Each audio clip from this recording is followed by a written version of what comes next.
All right, we will get started. Good afternoon, everybody. Appreciate you all for coming out. I'm Michael Grady, TV play-by-play announcer for the Minnesota Timberwolves, and I want to thank all of you in attendance again for coming out for this special occasion as we really excited about welcoming the newest additions of the Twin Cities and the Minnesota Timberwolves. And the Wolves have added to their talented core by acquiring forward Leonard Miller, the 33rd overall pick in the 2023 NBA draft, and drafting guard Jaylen Clark with the 53rd overall selection. Let's give him some love.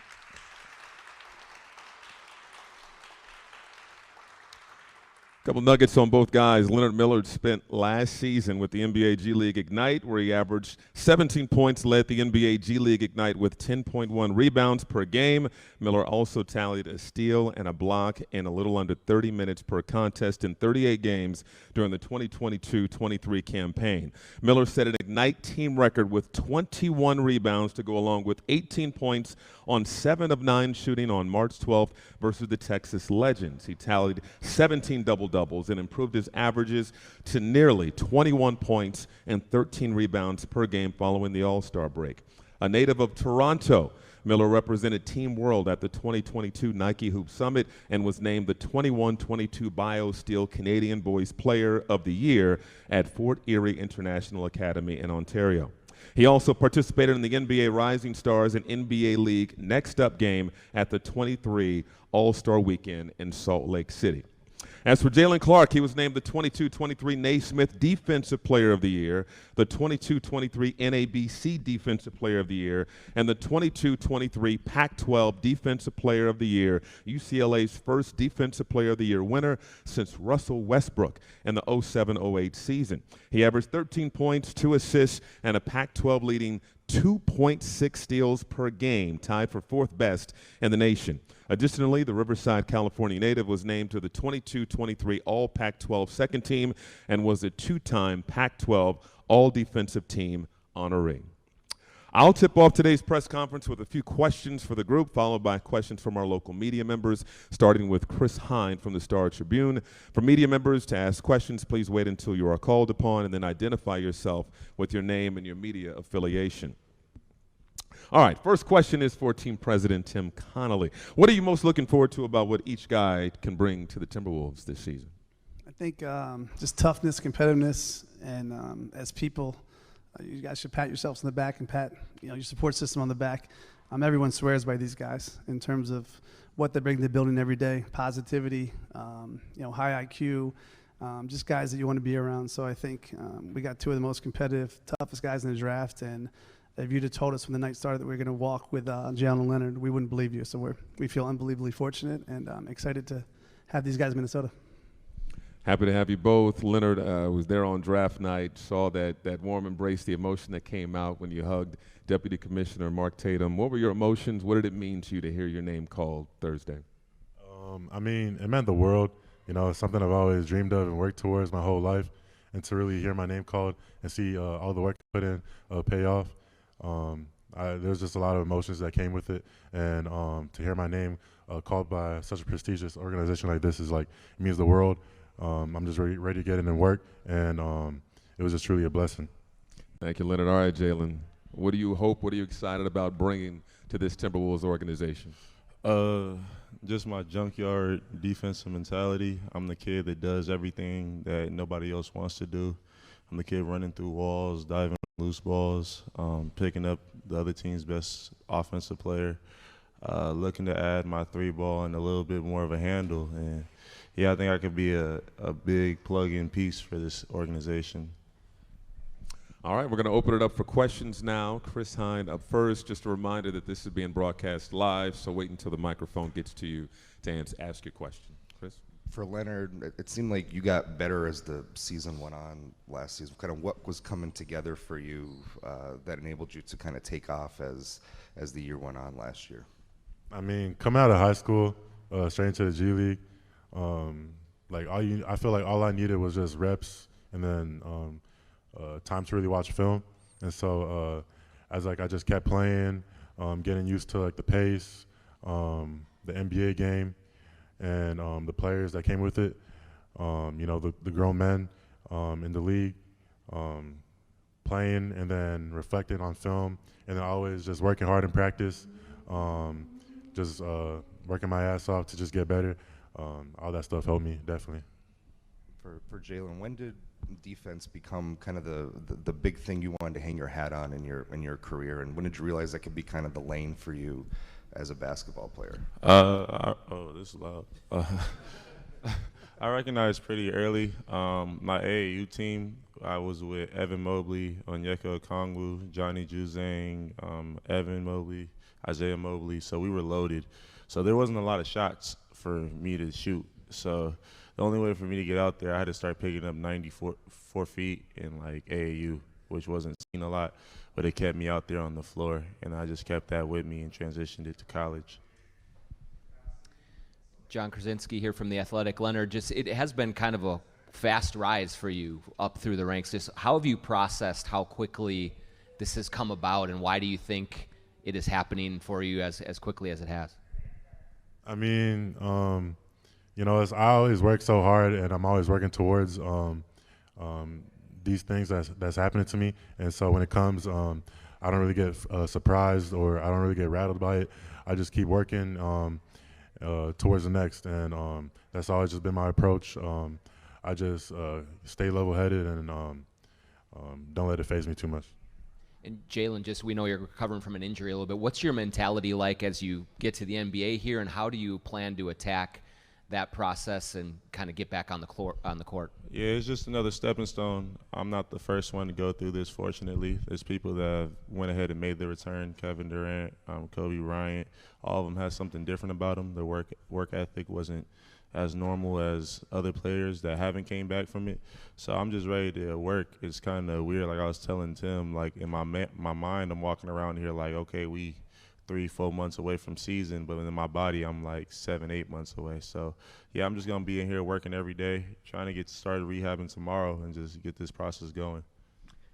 Mike, WCCO. Tim, we always talk about this compete factor and, who's competitive, who's not. What do you use as a litmus test for that? How do you decide whether somebody's got a compete factor for the NBA? I mean, there's it's a wide-ranging area where you can kind of quantify competitiveness, but what he did on the glass and what Jaylen did defensively, with these guys both trying to jump off the court with their willingness to happily play a role. I think both these guys have really unique skill sets, but it's kind of neat to see at such an early age. Both of them are self-aware enough to know that in certain areas they can impact the game right away, and certainly with their defensive flexibility and the way Leonard rebounded the ball last year against grown men. The G League is full of grown men, so I think what he did, I joked with him, a couple years ago, I was not a huge Leonard fan of his game. But watching this year, it was taken back by his improvement every game. And again, the coaches, his teammates, they all swore by him, said he was a sponge. He picked up things quickly. And after the All-Star break, I didn't think there was a better big in the G League than Leonard. Dane Moore, Blue Wire. Tim, another question for you. With these two and the kind of young core kind of sitting here in front of you, how do you feel that this young core can kind of work its way into the pre-existing, little bit older core here? How do those two things kind of fuse together over the next few years? Yeah, ideally, you keep adding really talented players and quality individuals, and certainly check both those boxes. I think with with 3 guys sitting right here that have been in the gym since the season ended, it's fun to have that youthful exuberance in the building.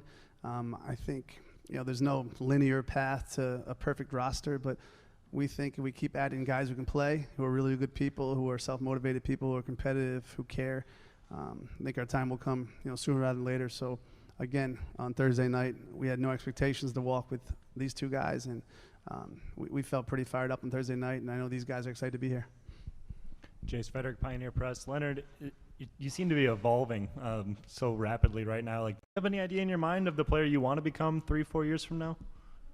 I mean, a lot better than I am right now. I feel like there's no limit to where I can reach in this game, and just with continuous growth and just hours that I devote to this game, I just feel like nobody really knows how much better I can get, but I'm just keep working towards something even greater. And then, Jaylen, you talked about the need to be a great defender. What's went into becoming that and kind of honing your craft and getting to that point where you're so difficult to score on? I mean, a lot of it is really God gift. I feel like basketball, I mean, defense in basketball is just if you want to or not. Like, there's a lot of people that feel like they need to save their energy on offense and stuff like that, and they just don't devote to it. I mean, it's easy to, when you see a screen, to just run into it and say, I got hit. It's hard to go get around it and stay with your defender. So I just have that constant will, and I take it personal. Like, I didn't get scored on very much in college. I never got my ass busted. Like, I wasn't that guy. So I know it's going to be different than the NBA. Obviously, you see Steph Curry or somebody like that. That's different. You can just contain those guys. But, like, I just take every matchup really personal, whether that's in practice, the G League, or in the NBA game. Like, it's all the same to me.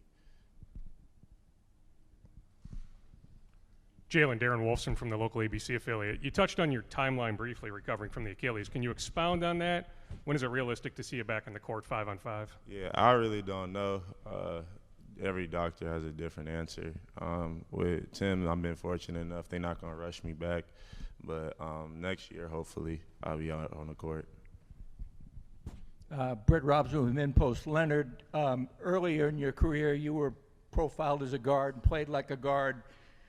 What was the transition, not only physically but mentally, to, adopt the skill sets of a big man? I mean, it's nothing to me. Like, I could do so much on the court, and I just really embrace whatever role my coach gives me. So I just go in, do what's asked, and I perform to the best of my abilities, and I just work hard, and I play hard, and I bring a tenacity like no other with whatever role I'm given. So to do things like that was truly nothing to me, and yeah. Is there anything you don't do as well because you got a lot bigger? Pardon? Is there anything you don't do as well, like maybe your handle or your mechanics of your shot? Is there something that you had to kind of, flex on and relearn? No, I feel like there's nothing I had to really relearn. I feel like everything's just solid. And Jaylen, you said you want to improve your shot. Is that a lot of that is it basic mechanics or reps or what is it? Yeah, like growing up, I never really worked on shooting. At UCLA, I improved every year. From my freshman year, I think I only shot like 9 threes, like a whole year. Sophomore year, I think I took like 20, and then this year I took like 60-something. But my percentages kept rising every year from year. So I think the shooting part, I already talked to John. I don't know where he over here, so I'm going to get with him. We're going to be working every day. Like, if I don't make it, it won't be because I didn't try. Like, I'm pour every ounce of energy I got into this. Ahmad Hicks, Fox 9. Question for Leonard. When you get around guys like Rudy Gobert, Karl Anthony Towns, and Naz Reid, what's something you want to pick their brain about first about how to excel in the NBA?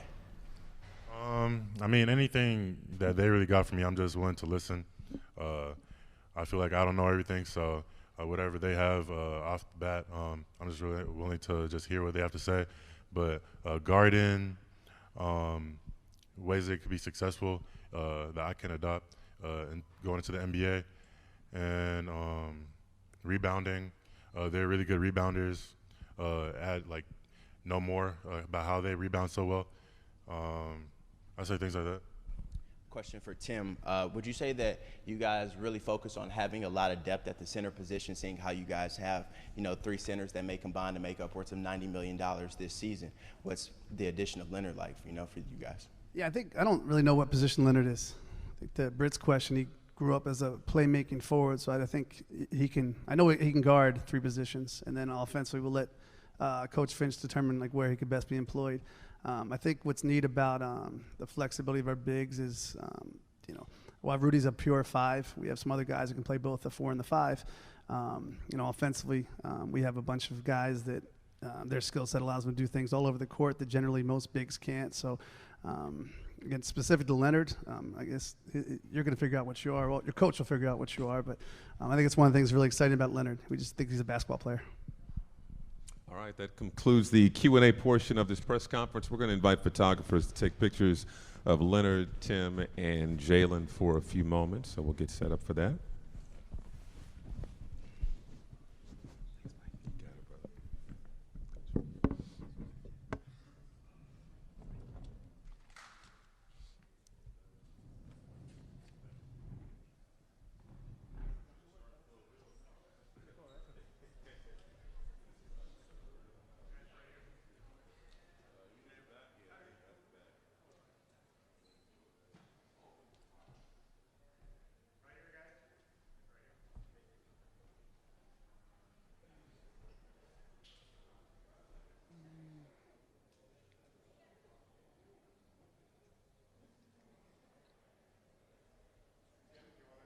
Sure, yeah.